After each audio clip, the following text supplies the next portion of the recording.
Warren Buffett still lives in the house he bought in 1958 for $31,500. Jeff Bezos slept on the floor of his Amazon office for an entire year. Marcus Aurelius predicted both of them. In 167 A.D., I am Marcus, and I teach wealth through the lens of those who actually kept it. Today we examine 3 specific cheap habits that connect a Roman emperor, the world's greatest investor, and the man who built Amazon, and why this pattern is not coincidence. Let us begin with the paradox.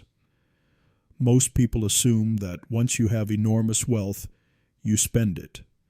The data, however, tells a different story. The people who accumulate and hold generational wealth almost universally display habits that look, from the outside, like poverty.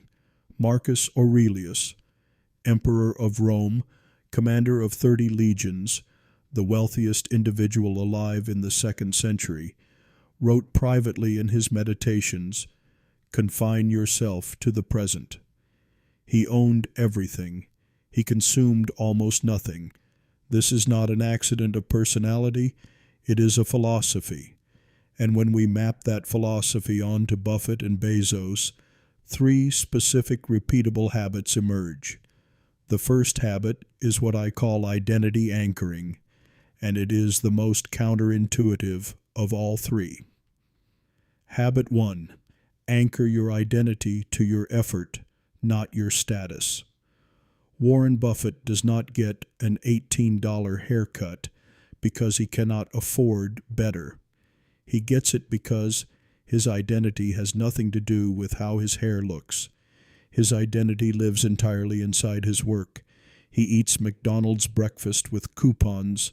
He drinks 5 Cokes a day from the same vending machine. He drives himself to work. Every one of these choices says the same thing. I know exactly who I am, and none of it requires a signal to you. Bezos displayed the same pattern. When Amazon was growing fastest, he drove a 1987 Honda Accord with a cracked windshield. Reporters asked him about it. He said, "It's a perfectly good car. That is not frugality. That is identity independence." Marcus Aurelius wrote in Book 5 of Meditations, "Never esteem anything as of advantage to you that will make you break your word or lose your self-respect." Self-respect for a Stoic is an internal account. You cannot fund it with external purchases. The modern psychology confirms this precisely. Morgan Housel, in The Psychology of Money, describes what he calls the man-in-the-car paradox. When you see someone driving a Ferrari, you do not think about the driver. You think about yourself in that Ferrari. Status signals are received by the wrong audience. If your identity does not require external validation, you do not need to purchase signals. And every dollar not spent on a signal is a dollar compounding silently in the background. This is the first mechanism.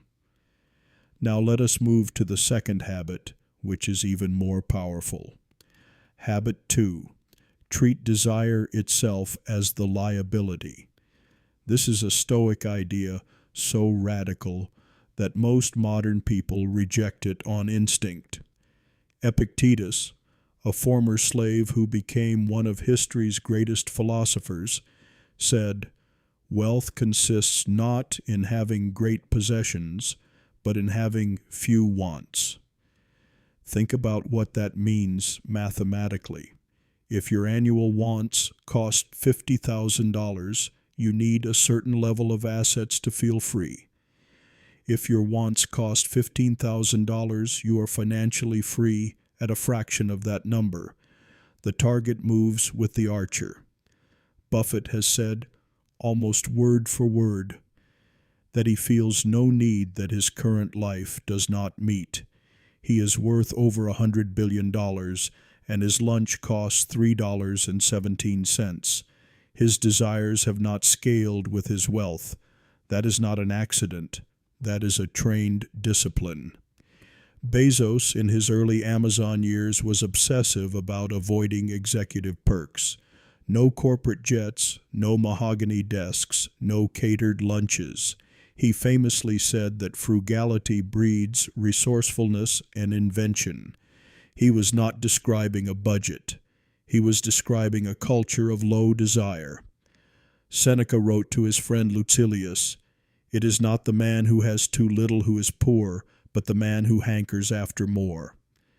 2,000 years before behavioral economics, Seneca identified that poverty is a state of desire, not a state of account balance. Naval Ravikant, one of the most quoted modern thinkers on wealth, said something strikingly Stoic. The most important form of wealth is not having to be somewhere you do not want to be. That freedom is only possible when your desires are light enough to carry. The mechanism here is compounding, but not the compounding most people think about. When you do not upgrade your lifestyle at every income milestone, the gap between what you earn and what you spend grows.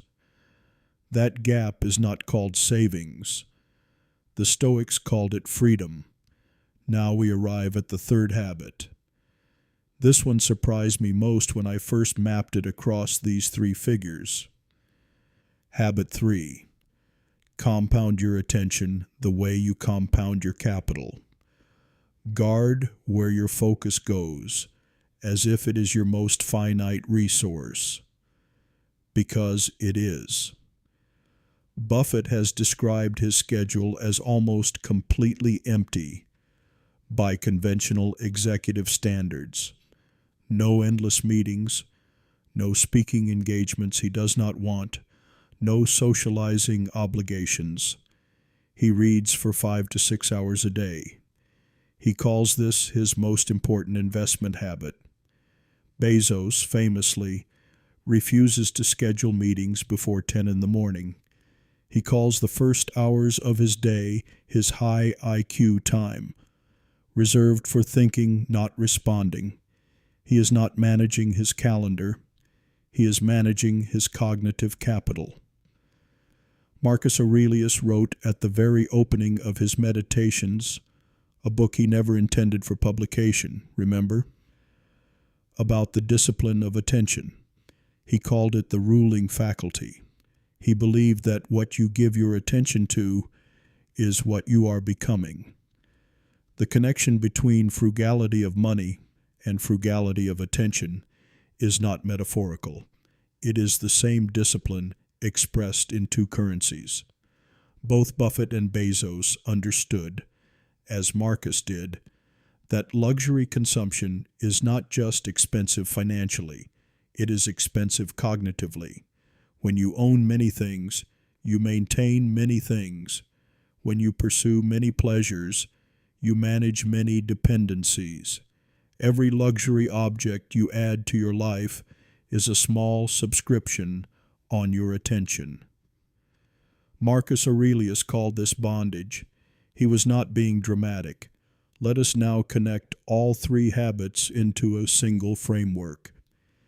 Identity anchoring frees you from needing to signal wealth. Low desire expands your freedom threshold at every income level. Protected attention compounds your most valuable cognitive resource. These are not character traits. They are practices. And here is the most important insight of this entire analysis.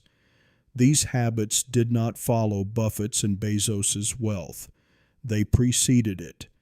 Buffett was eating at the same diners before Berkshire existed.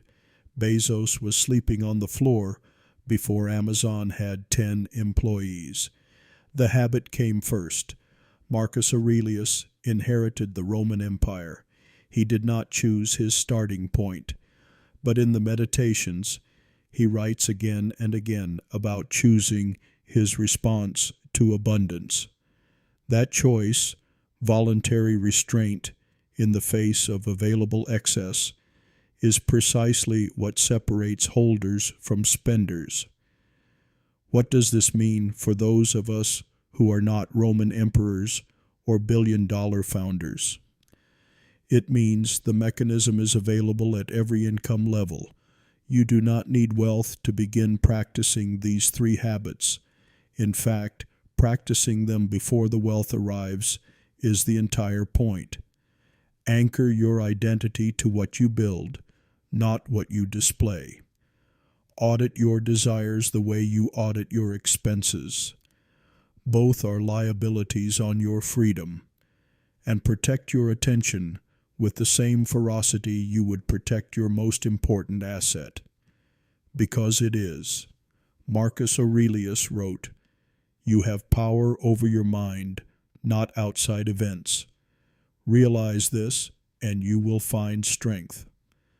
Buffett and Bezos did not stumble into frugality. They chose the internal over the external again and again until the external had no choice but to follow. Now you know the pattern.